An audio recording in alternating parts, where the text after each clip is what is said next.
So first, we bear witness. We hear this part out. We receive all the emotions that part of us has been alone with this whole time.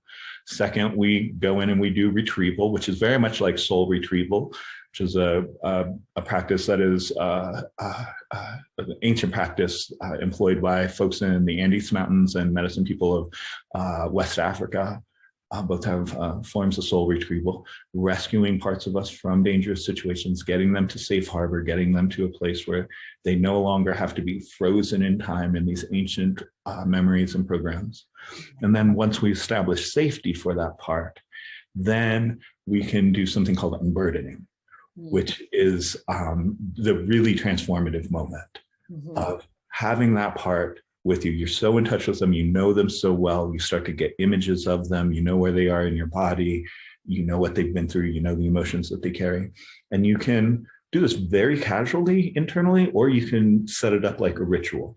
I do have to say it's not advisable to do this on your own, actually, because a lot can come up. You might have a second spiritual emergency, for example. Right. But you can take this part out to a sacred place in your mind's eye, and it's your mind. So sky's the limit. It could be, the rings of Saturn if you want it to be, and set them up with the four elements and ask them, can you show me where this burden lives in or around your body, and which of, earth, water, fire, air do you want to release this into?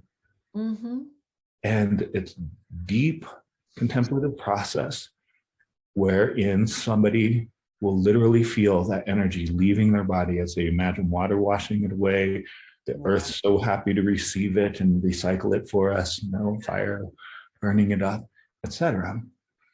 And then there's a sub process to this process of integration.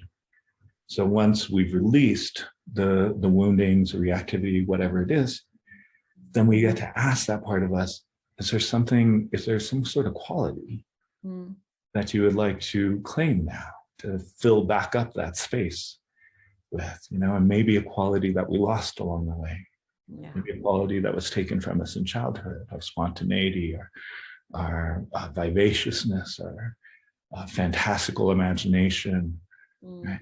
Our uninhibited way of loving.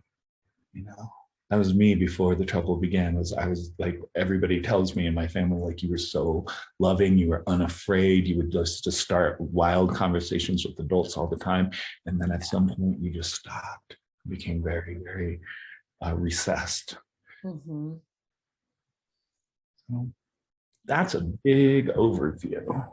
Yeah, that's a fantastic overview. I think very helpful for people in this community to get a sense of the big picture.